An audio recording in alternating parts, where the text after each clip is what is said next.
Boa noite, boa tarde, bom dia, seja a hora que você estiver ouvindo isso. Está começando mais um episódio do Entre Sumários Cast. E hoje nós vamos falar sobre pessoas negras que fazem o mercado editorial brasileiro. Agora, por favor, roda a vinheta.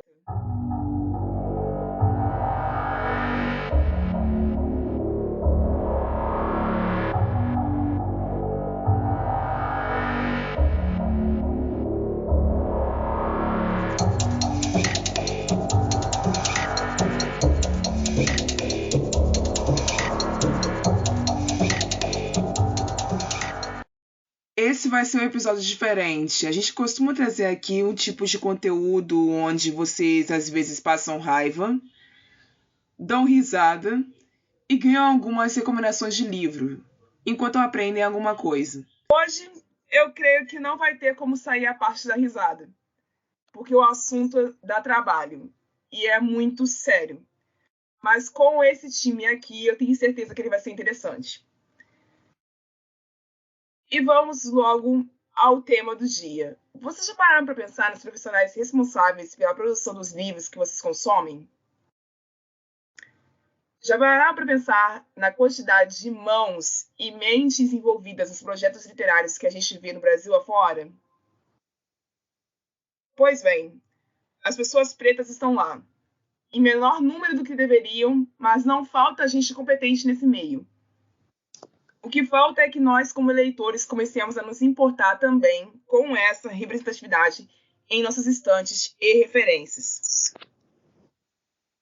O que também falta aos escritores, parte da minha audiência, e agora estou falando também com o público independente, começarem a se preocupar em contratar profissionais negros para trabalhar na produção dos livros deles que possuem protagonismo negro ou em quaisquer outros tipos de livro. Porque fazendo essa movimentação é uma das formas de fortalecer a literatura antirracista, que só é possível quando profissionais pretos, como os que estão gravando comigo hoje, e como os que vão ser citados ao final deste programa, estão presentes ativamente. Agora eu vou deixar que os meus convidados se apresentem e depois eu volto. Alan? Oi, gente, tudo bem? Meu nome é Alan de Sá, eu sou de Feira de Santana, Bahia. Sou autor de suspense e terror e de vez em quando eu faço umas coisas também com ficção científica e tudo mais. Sou jornalista e também trabalho com publicidade. Eu sou um dos criadores do movimento literário Sertão Punk, que vocês podem conferir um pouco mais aí nas redes sociais também, na Amazon. A gente tem um manifesto lá que já passou, sei lá, de 1.000 avaliações, alguma coisa assim. E o Sertão Punk é focado na representatividade nordestina dentro da literatura, sobretudo de literatura de ficção especulativa e ficção futurista. E o Sertão Punk foi criado por pessoas negras também, então a gente traz muito do nosso foco e das pautas raciais dentro das nossas obras. Enquanto autor, também sou um autor que eu sempre trago protagonismo negro nas minhas obras, então é um tema que para mim acaba sendo sempre bem interessante de se trabalhar e debater. E queria agradecer o convite também, é sempre bom poder trocar ideia com a rapaziada. E é isso, agora passar a bola pro Volpe aí. Oiê, prazer estar aqui falando com vocês. Eu sou Volpe, sou escritor e roteirista. Enquanto roteirista eu trabalho aí no streaming, escrevendo umas séries. E eu sou autor de 5 livros de ficção, incluindo Homens Pretos Não Choram e O Beijo do Rio, que são meus últimos 2 livros aí lançados pela HarperCollins. Eu também sou fundador da editora Escureceu e fundei também o Clube da Caixa Preta, que veio um pouquinho antes da editora. A gente está aí há 2 anos resgatando contos clássicos escritos por autores pretos nos 2 últimos séculos. Então, é um trabalho editorial aí que envolve todas as fases da produção literária e um trabalho todo desenvolvido por pessoas pretas em todas as fases editoriais. Então, estou feliz e espero poder agregar aqui para o nosso debate. Obrigada pela presença de todos vocês. Os objetivos desse episódio, que não foi ideia minha, foi ideia da Celi, a sulista do nosso time. Obrigada, Celi. Célia está agora em Curitiba, na casa dela, provavelmente estudando, porque as provas dela estão chegando. E eu agradeço muito a ela por ter me acordado com essa sugestão. Os objetivos que eu pensei para esse episódio, que a série me ajudou a pensar, são que os ouvintes reflitam sobre a importância da construção de um mercado editorial racialmente diverso, começando daqui, mas que também será expandido em futuro próximo, eu rezo, com a presença de profissionais indígenas e marrons brasileiros, e que ao final desse episódio, os escritores, que também são parte da nossa agência, possam conhecer alguns outros nomes a quem procurar quando quiserem iniciar o processo de lançamento da próxima obra deles. E que não tenha mais espaço para ninguém aparecer dizendo coisas como mas eu não conheço ninguém, por isso que eu não consegui falar com eles, como desculpa esfarrapada para não incluir pessoas pretas no seu processo. Então é isso, eu espero conseguir alcançar esse objetivo. A série teve essa ideia a partir de uma reclamação do Alan, na verdade. Eu vou ler ela em voz alta agora e esse vai ser o ponto de partida da nossa conversa. Depois, se esgotar ele um pouco, eu vou apresentar um outro ponto que eu consegui pensar durante a semana para essa gravação. Vamos lá. Abre aspas pro Alan. Eu sou co-criador do movimento literário. Nunca fui convidado para a Bienal da Bahia, Flipelô, Flica ou qualquer outro grande evento literário dentro e fora do estado. Mas os brancão continuam lá. Depois de um tempo, só resolvi ficar de boa com isso. Não tô perdendo nada. Fecha aspas. Então, começamos muito bem, senhoras e senhores. Declaração polêmica. E você falando que nem ia ter risada. Ave Maria. Por onde você quer que comece? Eu achei que não fosse dar para rir hoje, porque o negócio é pesado aqui. Mas, enfim, a gente tá rindo de desespero, tá, gente? Só saibam disso. Se é para reclamar, como já dizia Raul, eu também vou reclamar. Eu tô há 3 anos com esse podcast no ar. E não tem sido fácil manter a audiência viva, ativa, conseguir controlar os números de convidados por semana, etc. Mas também há uma espécie de... Eu não sei qual é a palavra certa para isso, mas é ofuscado que eu faço. Por mais que a minha equipe, que eu não estou sozinha nisso, somos 4 mulheres, lutando para manter esse negócio ativo, lute para divulgar esse programa, para falar sobre a importância dele, para poder colocar temas que atraiam cada vez mais leitores para nós e façam com que as pessoas pensem sobre o que nós estamos falando. Ainda somos ofuscadas pela grande maioria de influenciadores digitais, também da área dos podcasts, que são brancos. Então, assim, eu entendo você, Alan. Eu te entendo perfeitamente. Eu entendo o que é essa sensação de pensar que, cara, eu tô trabalhando, eu tô fazendo um monte de coisa e ninguém tá me vendo. A gente, muitas das vezes, a gente fica esperando reconhecimento com base em determinados parâmetros, como, por exemplo, ser convidado para eventos literários. Mas eu acho que a gente também tem que procurar ver o reconhecimento das coisas que a gente faz fora da aprovação de um time de curadoria de velho branco. Então, quando eu penso, por exemplo, no movimento literário que eu ajudei a criar, que é o Sertão Punk, eu não penso que meu trabalho não está sendo reconhecido porque eu não fui para a Bienal da Bahia, porque eu não fui para a Flipelô, porque eu não fui para a Flica ou para qualquer outro evento aí, sei lá, tipo de Paraty e os outros eventos que rolam. Porque as pessoas reconhecem meu trabalho, sabe? O reconhecimento do meu trabalho ele já acontece. A gente já tem tese de mestrado feito com o Sertão Punk, tem dois TCC que está acontecendo aí com o Sertão Punk também. A gente já palestrou nos Estados Unidos, já palestramos na Áustria, já palestramos em Portugal. O Sertão Punk já foi tema de mesa de conversa na Inglaterra. O Sertão Punk já foi tema de antologia em Portugal também. A gente já participou de conversa com uma porrada de universidade. O Sertão Punk já virou curta-metragem. O Sertão Punk já virou álbum musical, sabe? Toda semana tem editora, produtora e um monte de gente que chega aí mandando e-mail, mandando mensagem, querendo fazer projeto com a gente. tem as pessoas que são os mais importantes, os autores independentes que produzem coisa, seja coletânea inspirada no sertão punk, seja perfil dedicado a divulgar a obra. A gente já deu aula no SESC, a gente já deu aula em projeto de parceria com a ITEL. Então, assim, eu não preciso ser convidado para uma Bienal para poder ter o meu trabalho reconhecido. Eu acho que seria muito legal, de verdade, poder participar da Bienal da Bahia, porque Salvador é do lado de Feira de Santana, eu sou de Feira de Santana. Eu moro a 1 hora de Salvador, eu moro a meia hora de Cachoeira. Eu adoraria ir para a Flickr, eu amo a Flickr. É um dos eventos literários que eu mais gosto, sabe? Eu adoraria chegar em Cachoeira, que é uma cidade histórica, que é uma cidade historicamente negra, que é uma cidade historicamente candomblessista.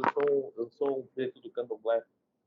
Eu adoraria chegar e passar várias visões nesses eventos, sabe? Mas, assim, em algum momento, se os caras me chamarem também, não tem problema. Eu vou lá e a gente troca uma ideia, eu palestro e tudo mais, sem estresse nenhum. Agora, eu não vou ficar esperando que o reconhecimento do meu trabalho venha da aprovação desse time de curadoria que muitas vezes monta essas paradas, sabe? Porque, como falei lá no Twitter, os brancão continuam lá, os brancos continuam lá, porque o sistema foi feito por eles, foi feito para eles, para poder favorecer o lado deles, sabe?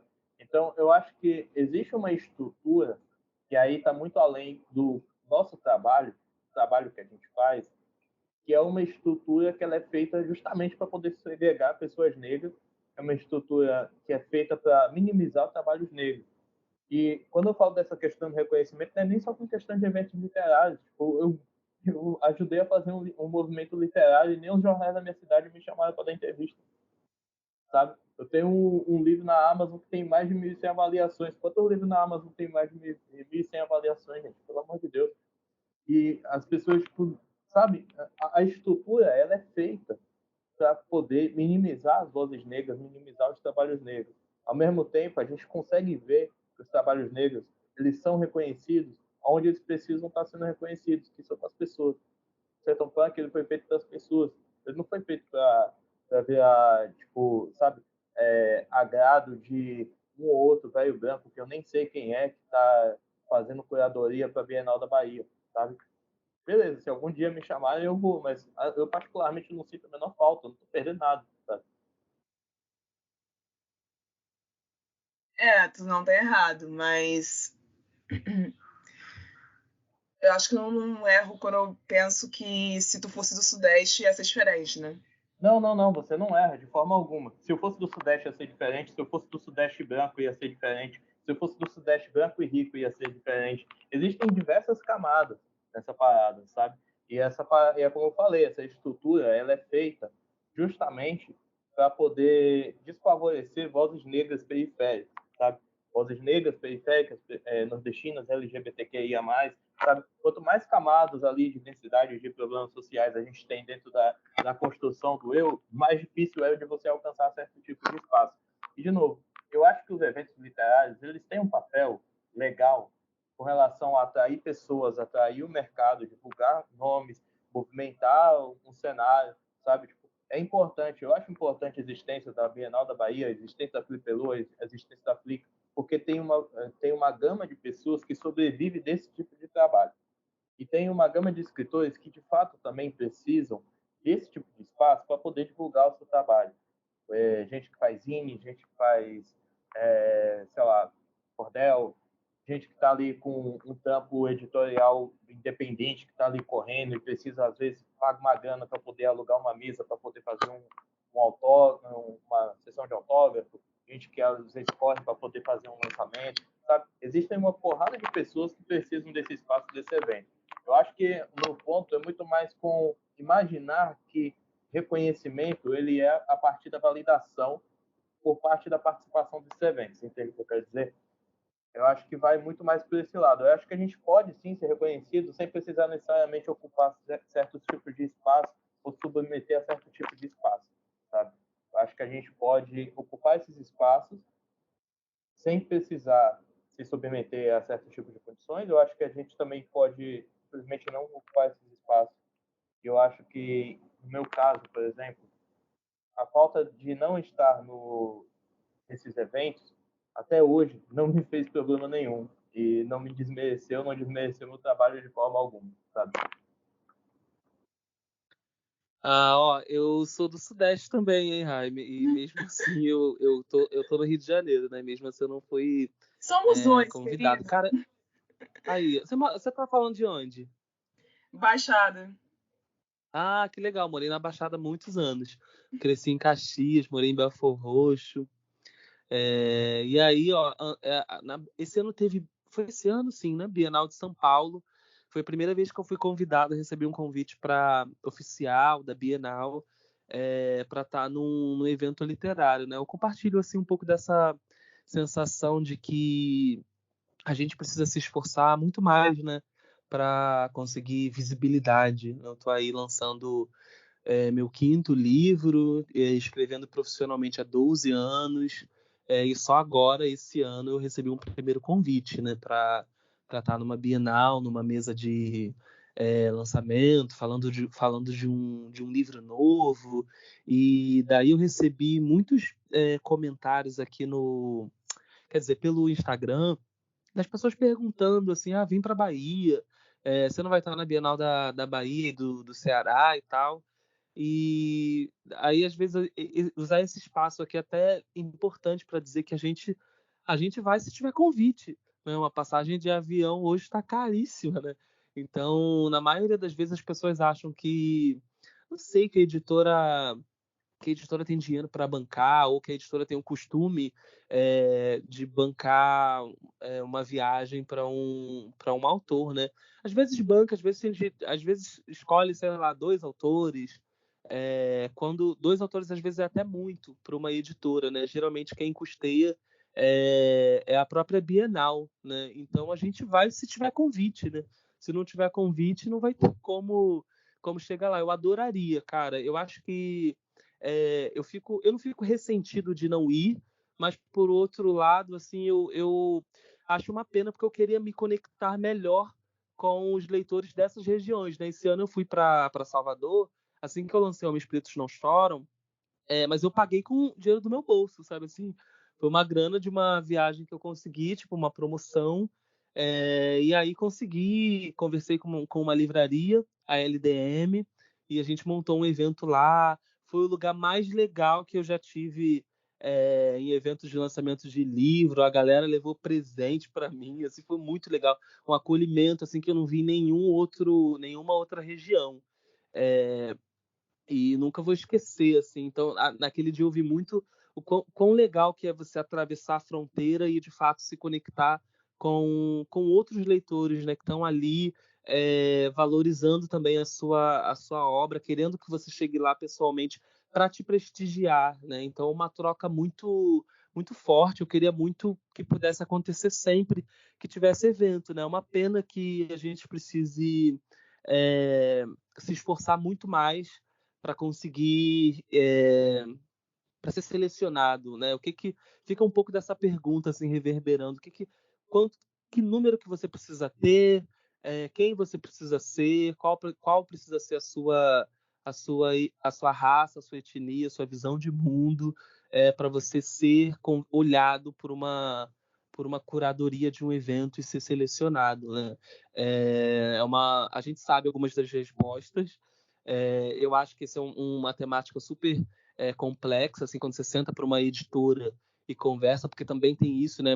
Muitas editoras têm muito menos grana do que as pessoas pensam, então tem todo um jogo aí que desfavorece a gente pra caramba, e daí por isso que eu acho que a gente precisa se ajudar, assim, entre a gente, sabe? De se ler mesmo, assim, sabe? De se Sim. ler, de procurar quem está fazendo, quem está experimentando, quem não está sendo, quem está fora do mainstream. Eu acho que o caminho é um pouco por aí, assim, da gente, nós por nós, sabe? Exato, exato. Eu concordo contigo. E você falou de um pouco também dessa questão do esforço. Às vezes às vezes as pessoas não pensam, por exemplo, que esse esforço dobrado que a gente tem que fazer muitas vezes, ele tem um efeito rebote na gente, que é o cansaço, sabe? E cansaço de às vezes parecer que você está se esforçando demais e não está sendo reconhecido. E eu sempre tento levar essas paradas assim para a terapia, justamente essas paradas assim, por exemplo, de participação em evento literário, por exemplo, justamente porque eu passei muito tempo nisso de, poxa, eu tô me esforçando pra cacete e não tô tendo meu trabalho reconhecido. E aí eu comecei a ver esse reconhecimento vindo de outras partes. Eu acho que é surreal a forma como você consegue se conectar com as pessoas quando você está nesses eventos. Só que às vezes o cansaço pra gente, que é preto, pobre, nordestino, ou que, enfim, tem outras camadas sociais ali, para poder chegar nesses lugares, é um cansaço tão grande que é mais fácil você desistir ou se desestimular e tudo mais, do que necessariamente você continuar tentando, sabe? Mas não desiste não, hein? Porque, É, cara, Não, foda de é que jeito nenhum, tá doido? Eu já cheguei aqui já, tá doido? Não. vocês já eu acho que ralaram esses tanto para eventos chegar até precisam de aqui para vozes. desistir agora. Pois Tá doido. esses eventos eles precisam da nossa voz, eles precisam de vozes autênticas. Tô falando das nossas vozes, não de mim, Volpe, mas do nosso povo, né? A Rai estava no começo falando de pessoas indígenas, né? De mulheres, de pessoas pretas. É a gente que enriquece todos os diálogos na produção literária. Então, enquanto essas curadorias não tiverem essa preocupação de inclusão, elas vão ser menos ricas. Essa que é a verdade. E eu acho que quem precisa perceber isso é o público leitor, é o público que consome, é o público que frequenta, que sai de lá, não sai com uma maçã, com uma banana, com roupa, sai com um livro, né? Então é a gente que precisa perceber e usar espaços como esse podcast, por exemplo, como o Twitter e Instagram, para falar, colocar pressão. E acho que só assim as coisas começam a mudar. É isso. Eu, morando no Rio, eu sou frequentadora assídua da Bienal do Rio Centro já faz um bom tempo, desde a minha adolescência. E a Bienal do Rio Centro ela costuma ter uma gama de convidados que é majoritariamente branca. E é um evento longo, dura mais de uma semana. Tem espaço para colocar pessoas pretas lá a rodo? Eu não sei, sinceramente, o porquê que isso não acontece. É raro. A gente teve a presença de Sueli Carneiro, de Conceição Evaristo recentemente, mas eles esquecem dos autores do Rio de Janeiro. Entende? É mais Pois é, fácil. né? Quem eu vejo que faz um movimento interessante de curadoria, pelo menos tem feito nas últimas 2 edições, é a Flip, né? Que É, é uma feira já muito longe, mas a última Flip que eu fui presencial foi assim incrível. Eu vi Grada Quilombo, eu vi Dona Conceição, eu vi Gritos Passou, vi muita gente, a Eliane Alves Cruz, e mais uma galera também fora do mainstream, assim, foi uma curadoria que eu fiquei muito bobo, mas isso foi antes da pandemia, né? Agora, esse mês, vai ter Flip. Eu não vou estar lá, mas por outros motivos assim mais pessoais. Mas é uma feira que eu tenho observado uma diferença assim na curadoria, assim. sim, existe uma diferença na curadoria da Flip, porque a curadoria da Flip também tem um sistema formado por pessoas negras e por influência delas, né? Exatamente. E isso faz toda a diferença na composição que o evento tem no seu final. E E homenageia pessoas pretas, né? A Bienal também, do São também. Paulo esse ano homenageou Portugal, né? A terra dos colonizadores. Não entendi nada. Eu também não entendi. A Anne, que é a paulista da nossa equipe, foi para a Bienal de São Paulo, ela viu isso também não entendeu nada. Acho que ninguém entendeu Ok, nada, assim, deixa abaixo, né? Então vamos deixar abaixo. Mas a gente tem que aturar essas coisas, né? Brasil, né, gente? Brasil. É... Uma das coisas que me fez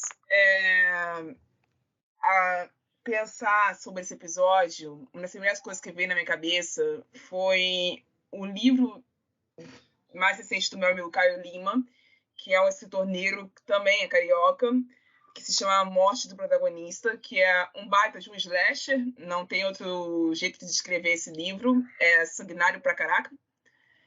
Eu só de lembrar desse livro já fico meio mal do estômago, porque é muito Caio é sangue. muito bom, mano. Caio é muito bom, Caio arrasa.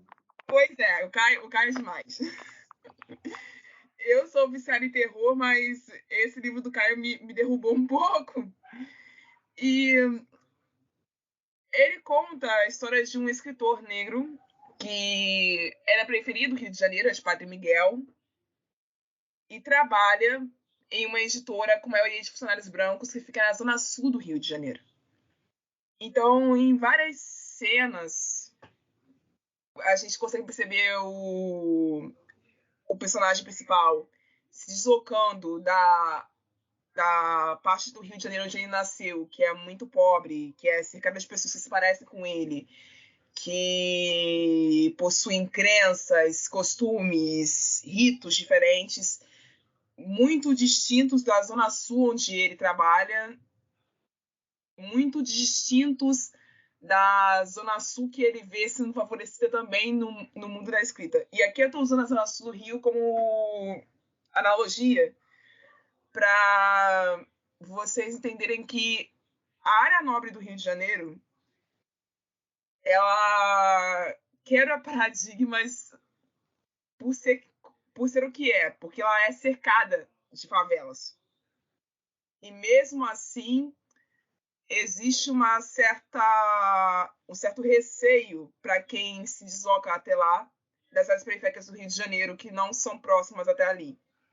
Quem se desloca do subúrbio do Rio para lá, já tem que se obrigar a se vestir melhor. Quem se desloca da Baixada para lá, mesma coisa. Você tem que se vestir melhor, você tem que estar mais arrumado, você tem que falar melhor, porque é a área nobre do Rio e você tem que se camuflar. Senão você vai sofrer um preconceito danado. Uma das frases emblemáticas desse livro é: você vai sofrer preconceito, mas se você estiver desarrumado, vai ser pior.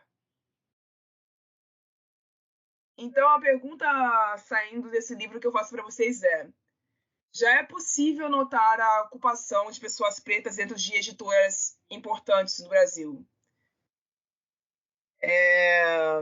Mas como a gente vai fazer para continuar reafirmando que essa ocupação é necessária? Essa é a pergunta de ouro. Eu não sei se eu tenho uma resposta certa, mas eu tenho algumas pistas assim do que a gente pode fazer para continuar a dizer isso, né, a afirmar isso. Eu acho que uma das primeiras coisas que a gente pode fazer é cuidar do nosso legado. É, Se a gente não conhece o passado, né, o que os nossos ancestrais fizeram, produziram e o que a gente está produzindo hoje, eu acredito que a gente não consegue se preparar para o amanhã, né? A gente precisa manter a nossa história, a gente precisa saber qual que é a nossa história, quem são as pessoas que fizeram e quem são as pessoas que estão fazendo. Que muitas vezes eu ouço algumas falas sobre o futuro, e fico pensando nisso, assim, na importância de saber, cara, quem estava fazendo isso ontem, né? Porque se eu não consigo proteger o de ontem, como que eu vou cuidar, né, do amanhã? Isso é um pouco do pensamento do próprio do afrofuturismo, olhar para trás, né, para poder avançar. Então, eu diria que uma das saídas é isso, né, a gente se preocupar um pouco de entender que projetos estão resgatando as nossas memórias na ficção, na não ficção, em contos, em romances. Tem muita gente aí fazendo esse tipo de trabalho. Você vê, assim, há pouco tempo o Brasil descobriu que Machado de Assis não era um homem branco. Há pouco tempo as pessoas ainda estão descobrindo que Lima Barreto era um homem negro, né? Por mais incrível que isso pareça. Então, eu acho que esse nosso trabalho de resgate, manutenção, pode nos ajudar, porque tinha muita gente preta, muitas mulheres sendo relevantes lá atrás, e aí são esquecidas com o tempo. E aí, se a gente hoje não resgata aquilo que a gente tinha lá atrás, que é de alguém que foi relevante a seu tempo, eu acho que a gente perde uma oportunidade aqui de construir um futuro mais interessante. E uma outra possibilidade, quer dizer, uma outra pista, é um movimento que eu também faço um pouco de cobrança, sabe? Cara, eu mando e-mail para a editora reclamando quando eu vejo, por exemplo, porque as editoras ainda fazem isso, né? De traduzirem um livro, uma história que se acha que é incrível e relevante para o povo preto, que ela é traduzida ou ela é trabalhada por pessoas brancas, né? Muitas vezes também profissionais pretos que são mal pagos dentro da... a gente precisa fazer uma tradução aqui, aí vamos chamar uma pessoa, uma tradutora preta, aí convida, paga mal. E aí depois, como eu estou inserido no mercado editorial, sempre fico sabendo.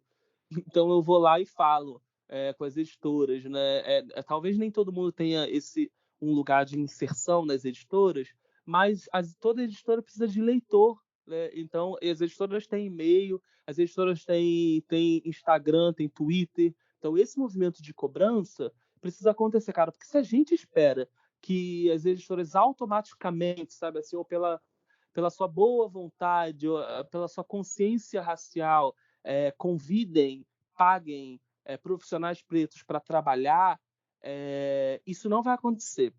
Ou então acontece assim, quando, igual você, Raia, falou no começo, na chamada do programa, né? Quando tem um livro importante para a comunidade negra, a gente convida tradutores, revisores, preparadores pretos. Só que aí esses livros são poucos comprados, adquiridos, né? São pouco encontrados, eles não estão...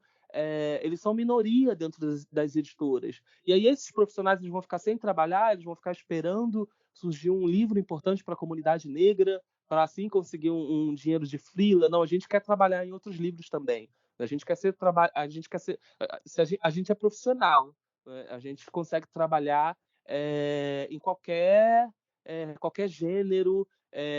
Inclusive eu acho que a gente pode ainda trabalhar ainda melhor livros escritos por pessoas brancas, né? Pessoas brancas comumente são desqualificadas para trabalhar em obras relevantes para a comunidade negra. A gente tem esse tipo de repertório, possibilidade por conta de vivência, e ainda consegue trabalhar em outros livros com a mesma excelência. Então, eu acho que essa cobrança a gente pode fazer, assim, sabe? Pelo Instagram, pelo Twitter, procurar alguém, talvez que possa fazer por você. Cara, as pessoas me procuram, porque por conta do Clube da Caixa Preta, eu acabo tendo um acesso, assim, às editoras. As editoras, elas me procuram, inclusive, várias editoras, assim, de grandes a pequenas, atrás de profissionais. Eu fico tentando variar os nomes que eu passo assim para eles, sabe? Mas fico cobrando também. Mas esse livro, eu pergunto, que livro é esse que você quer indicar? É um livro escrito por uma pessoa preta? Só tá mandando livro escrito só tá mandando livro de preto para preto? Não tem um outro material? Eu já rejeitei, por exemplo, eu sou tradutor também, né? E já rejeitei traduções porque eu estava sentindo que a editora só está me mandando porque eu sou preto, né? Se não tiver uma outra tradução, não vai me mandar, né? E aí recusa e dá aquela lição de moral por e-mail para a editora. Então, eu acho que esse movimento, principalmente para a gente, se tiver gente ouvindo aqui o podcast que trabalha na indústria do livro, às vezes falta um pouco de coragem, né, para a gente falar. Às vezes a gente não quer perder o nosso também. Tem uma série de coisas envolvidas, mas as cobranças elas podem ser feitas em camadas diferentes. E eu acredito que isso ajuda a gente a manter o pouco que a gente tem aqui, sabe? E não esquecer de conservar também o que fizeram lá atrás, porque isso dá força para a gente marcar o nosso lugar aqui no agora e também um pouco no amanhã. Depois da resposta do Volpe, não sei nem mais o que responder, porque o homem ele cobriu todos os pontos possíveis e imagináveis. Fica difícil mesmo, mas assim, para encabeçar essa história de, tipo, ele começou a falar sobre mulheres esquecidas, eu vou citar uma das escritoras que mudou minha vida depois que eu li, foi Maria Firmina dos Reis, que é uma escritora negra nortista, foi uma das primeiras romancistas negras que a gente teve aqui no Brasil, a autora de livros... Sou apaixonado. Úrsula, a Escrava. Então, assim, ela mudou a minha vida e mudou a minha visão sobre o mundo depois que eu comecei a ler sobre essa mulher. E eu não aprendi sobre ela na escola. E eu terminei o ensino médio faz pouquíssimo tempo atrás. Eu fui saber da existência dela por causa de um trabalho acadêmico que eu tive que fazer na faculdade. E eu acho isso absurdo, porque a maioria das faculdades de letras do Brasil cobram autores que têm pensamentos eugenistas, autores que têm pensamentos comprovadamente racistas, como Monteiro Lobato, etc., Castelo Branco. E não cobram Maria Firmina dos Reis. Não exigem isso dos alunos delas. Se apresenta como fonte, até rejeitam alguns professores.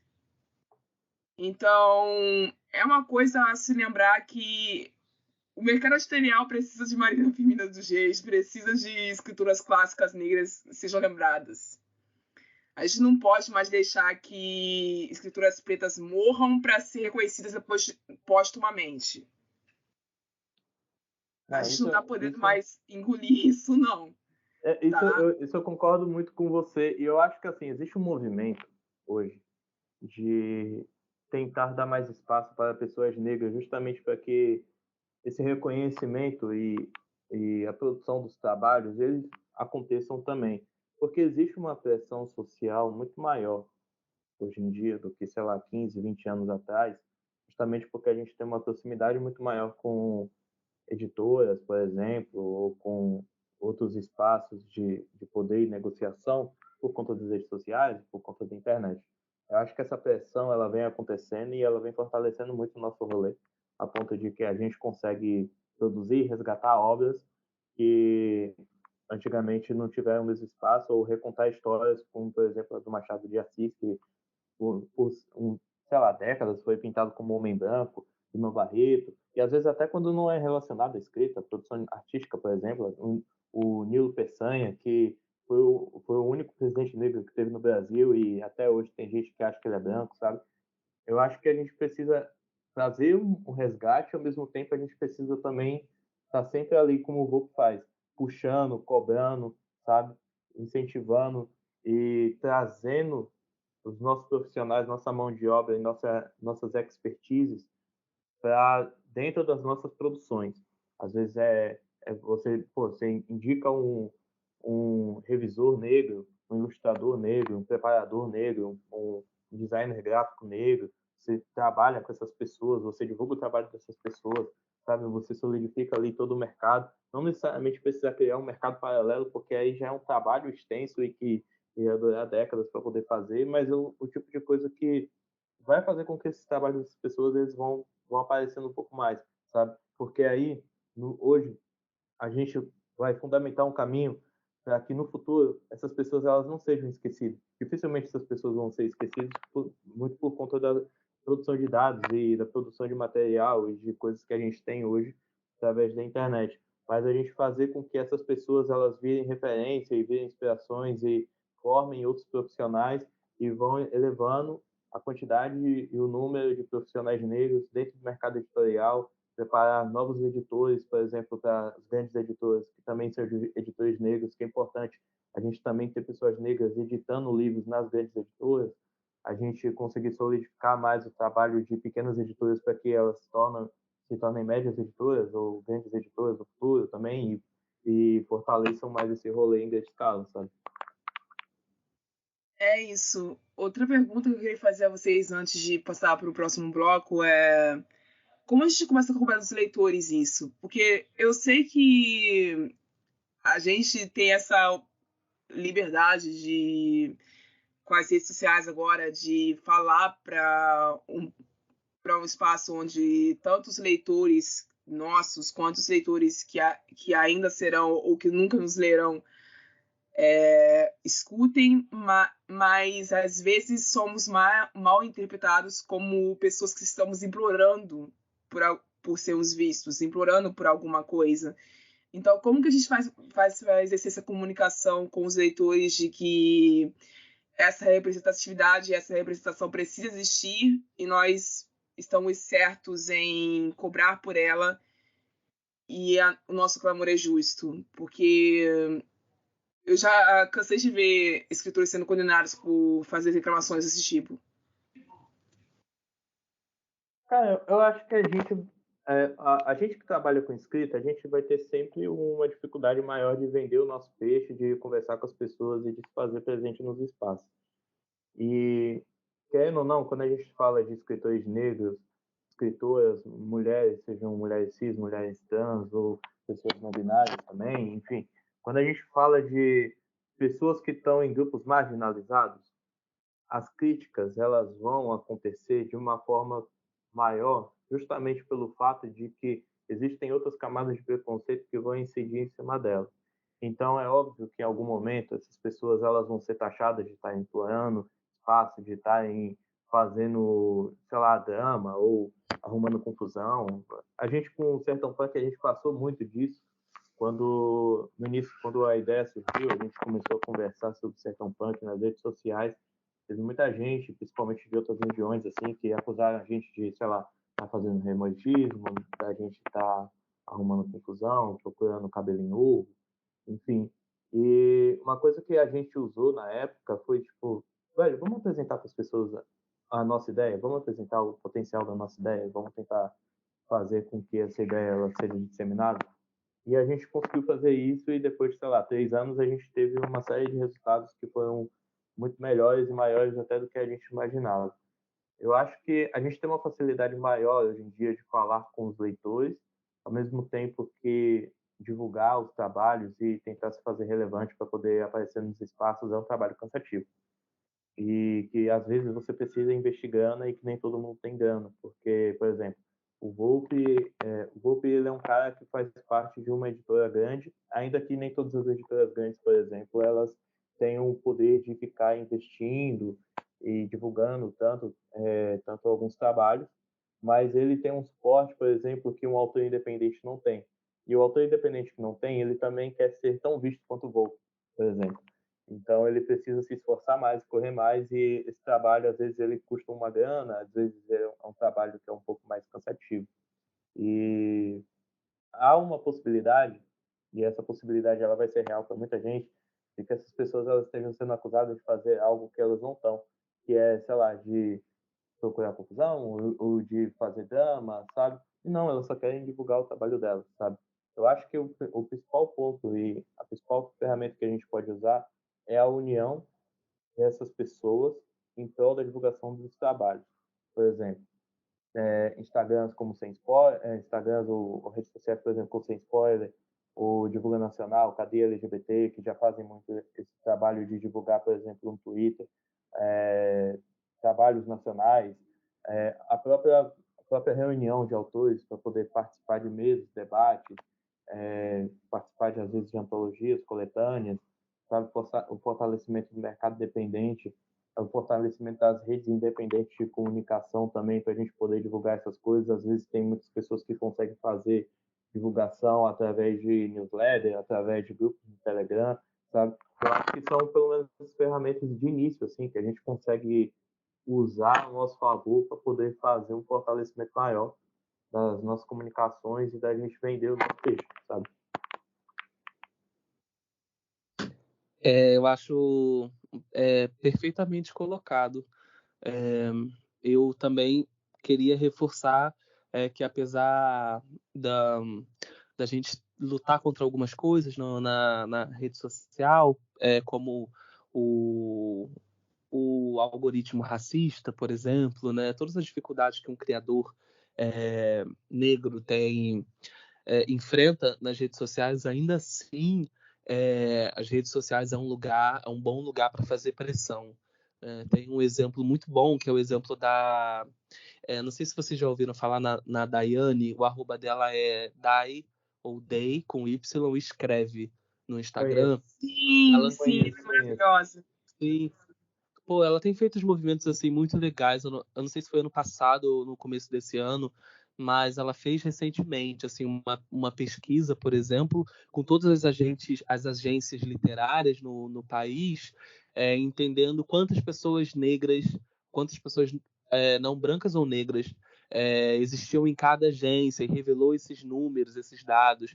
Isso aí mexeu muito com o mercado. A minha agência, por exemplo, viu e falou internamente sobre a pesquisa da Daiane, né? Eu acredito então assim no poder que a gente tem, usando as redes assim ao nosso favor. Então tudo que o Alan disse, mas também queria reforçar isso, assim, que a gente é ali que a gente pode falar, né? Muitas vezes no Twitter. Cara, eu fiz uma vez uma coisa, eu procurei uma editora pessoalmente. A editora, eu só não vou falar o nome aqui porque depois pode pegar mal. Assim, ela é editora de uma editora grande. Eu procurei ela lá na Bienal, em São Paulo, para falar umas coisas para ela. Tipo assim, cadê a diversidade do casting da editora? Até apresentei nomes. Então, e muitas vezes assim, a gente vê essas pessoas no Twitter, cara. Então, de repente, encontrar um jeito de falar, um tom, alguma coisa assim, mas essas pessoas estão aí e, cara, essas pessoas, elas têm uma coisa assim também, elas estão indo por onde estão tentando entender o mercado, né? Muitas vezes para não ficar feio, muitas vezes porque diversidade tem que estar, agora é a palavra, entre algumas aspas, né, da moda, né? Então, às vezes, se servir disso para fazer pressão, não muda, né? Não é assim, a melhor solução, mas eu acho que um pouquinho de cada coisa, e se ela estiver principalmente junto da união, que eu acho que é o principal ponto que o Alan falou aí, eu acho que a gente só tem a ganhar. Nossa, total. Eu acho que as redes sociais, elas têm esse poder, né? É muito doido, assim. Imaginar que, sei lá, alguns anos atrás a gente ficava dependente de, por exemplo, sei lá, pagar para uma livraria para poder fazer um lançamento, sabe? E aí, tipo, você precisava de esboçar uma grana para poder fazer um evento de lançamento, que é dar um jeito de divulgar ali no boca a boca, sabe? Hoje em dia, talvez a gente tenha que cumprir alguns espaços, principalmente, por exemplo, quando a gente fala de inserção das pessoas negras no mercado, que a gente ainda não olha tanto às vezes, como, por exemplo, o caso das agências literárias, sabe? É muito difícil, essa pesquisa da DAI, ela é muito importante. Teve uma pesquisa também da Laís Lacey, que é sobre regionalidade. A Laís, ela mostra que, tipo, existe um decréscimo de autores nortistas e nordestinos em relação a sulistas e sudestinos nas agências literárias. E essas duas pesquisas, elas mostram como a gente tem um espaço ali, que é o espaço das agências, que muitas das vezes são responsáveis por tomar conta da carreira do autor, negociado em uma publicação e tudo mais. E essas inserções, elas são parte fundamental, eu acho, que da cadeia, porque a partir do momento que você está inserido numa agência, que é uma agência que vai cuidar da sua carreira, você tem uma facilidade maior de negociar espaço para poder fazer um lançamento, você tem uma facilidade maior de gerenciar suas redes sociais, você tem uma facilidade maior de divulgar o seu trabalho, de participar de eventos. Então, você tem uma estrutura que as redes sociais, elas podem te dar também, mas com uma dificuldade muito maior, sabe? A Dai esteve presente 2 vezes aqui já no feed desse programa. A primeira vez ela veio de forma indireta, através de depoimentos para a gente, também falando sobre essa pesquisa, no episódio que a gente fez sobre o apagamento de autores pretos no mercado editorial brasileiro, já faz algum tempo atrás. Então, os ouvintes que quiserem procurar, rolem o feed para achar ele, tá lá entre os episódios da terceira temporada. E ela voltou no episódio sobre representação assexual no universo literário, que é o ponto onde ela mais escreve hoje em dia, porque ela foi uma das cabeças que criou o projeto Espectro de Cores Roxo, Preto e Cinza, que é uma coletânea de livros que é composta em grande maioria por autores não brancos e pessoas assexuais. Então, assim, ela é maravilhosa, ela merece ser lembrada a todo momento. E estava na lista das nossas recomendações do episódio passado. Então, é isso. Sigam o trabalho da Dai. porque ela tem feito movimentações muito grandiosas nesse mercado. Eu, inclusive, me orgulho muito de ter conseguido gravar com ela.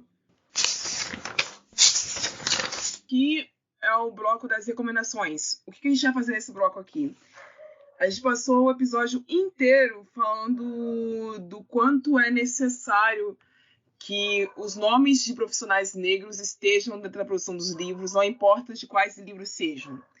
Então, nós vamos dar alguns nomes aqui de pessoas que nós conhecemos, pessoas com quem já trabalhamos, pessoas com quem conversamos, para que estejam na listinha de vocês, escritores ou futuros escritores ou pessoas da indústria de livros que estão ouvindo esse episódio, quando vocês quiserem contratar alguém para poder fazer o próximo livro que vocês pretendem lançar.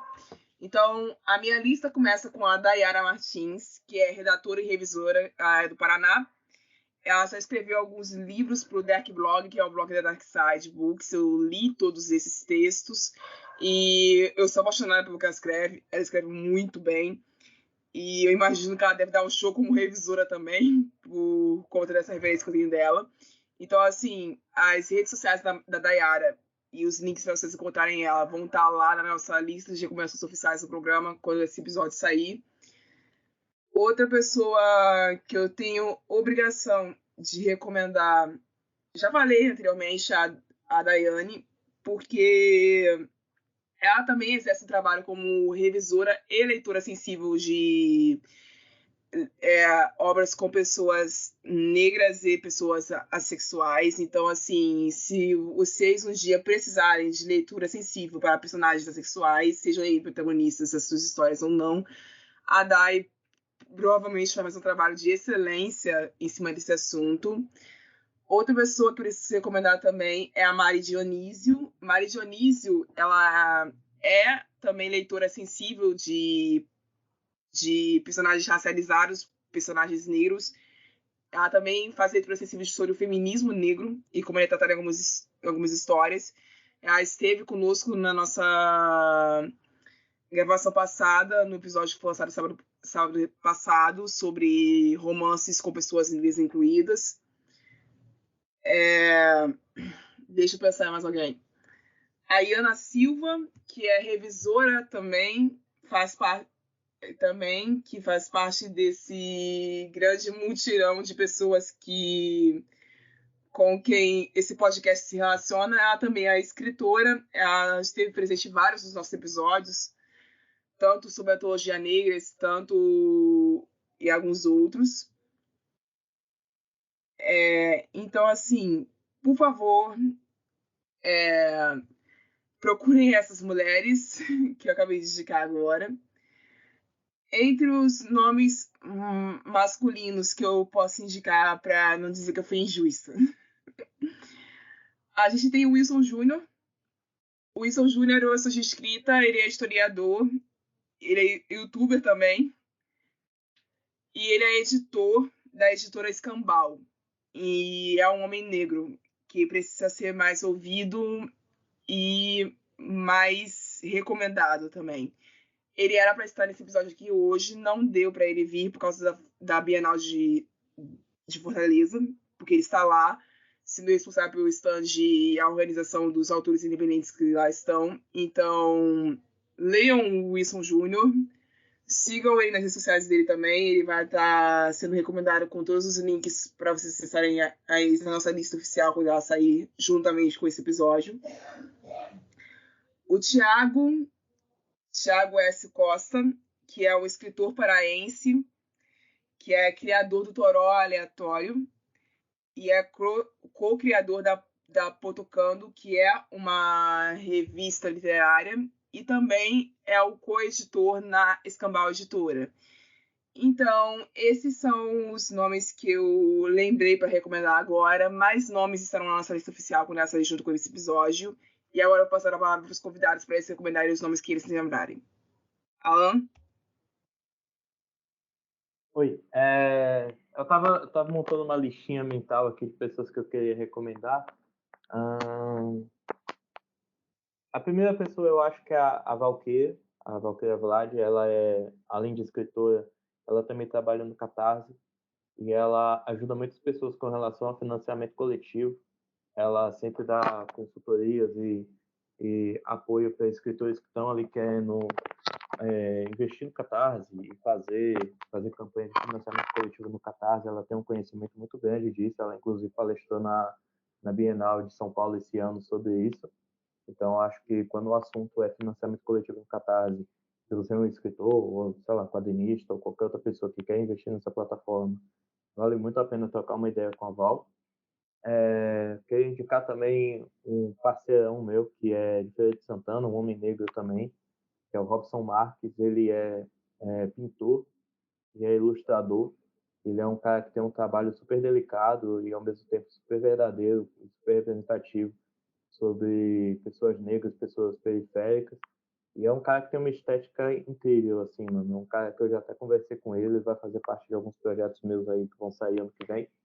E eu acho que, pra quem gosta de trazer ilustrações, até pensar em algo diferente, algo conceitual para uma capa de livro, para uma ilustração, enfim, acho que o Robson, ele cumpre bem esse papel.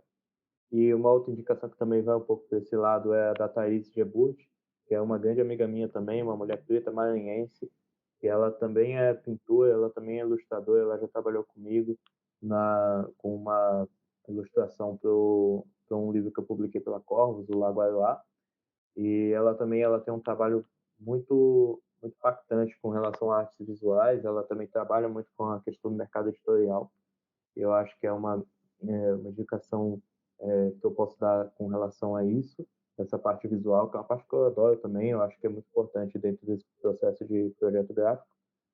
E indicar também o trabalho da minha amiga e minha companheira do Sertão Plástico, a Gabi, a Gigi Diniz, que ela também é preparadora de texto, editora. Ela faz leituras críticas, ela trabalha como editora-chefe da Corvos. Então, ela tem um trabalho também a Gabi editando é coisa de maluco, assim, ela é incrível. Ela tem um olhar muito apurado, sobretudo para a literatura de ficção especulativa e ficção futurista. Ela trata bem o texto e ela ouve, ela conversa muito com as pessoas, ela ajuda muito a melhorar o texto. Ela tem um trabalho muito apurado com relação a melhorar o texto. Então, se você quiser, sei lá, uma opinião de alguém que para fazer uma leitura aberta, fazer uma leitura sensível, uma leitura crítica, ou quiser contratar não vai publicar ali para uma editora, mas quer contratar um editor para poder melhorar o texto, eu acho que a Gabi é uma das principais indicações assim que eu tenho com relação a isso. Boa, legal demais perceber gente que eu conheço aí nas indicações de vocês. Eu vou ser bem breve aqui. Eu vou indicar quem é braço direito comigo no Clube da Caixa Preta. Inclusive, quem quiser conhecer o clube, é só digitar catarse.me/clube, saber um pouco mais, conhecer um pouco mais do nosso trabalho. A Valkyrie aí que o Alan falou, minha amiga, e também me ajudou muito aí nesse processo de construção de uma campanha de financiamento coletivo. Aí vamos lá os nomes, né, que eu já estou falando muito. A Gabriela Araújo. Gabriela é mão direita, assim, minha nas traduções lá do clube. Mas a Gabi também trabalha como tradutora, preparadora e ela revisa também. Então, a tradução dela, confio muito. Na dela e na do Vitor Lima, né? O Victor tem um Czinho aí, também traduz muito pra gente lá no clube. Ele é ótimo. Eu acho que essas pessoas já estão fazendo alguns trabalhos aí maiores e vão continuar estourando aí pelo mercado em breve. Tô torcendo. E queria falar também da Karine Ribeiro. A Karine ela escreve, né? Ela é autora, também traduz, prepara, revisa. Essa gente que faz tudo, né? Nossa, verdade, eu tinha esquecido completamente da Karine, gente, perdão. A Karine é maravilhosa. Agora ela já tá ficando tá famosa já, né? Mas tem isso também, né? Às vezes a gente pensa que a gente vê um nome e pensa que, né, a pessoa tá fazendo muito, mas a gente está falando de uma carreira com tantas instabilidades, né? Que pra gente preta eu nunca penso assim, não. Sempre penso que é bom mais um trabalho. E também quem quiser indicações de outros nomes, pode mandar um e-mail para clubedacaixapreta@gmail.com.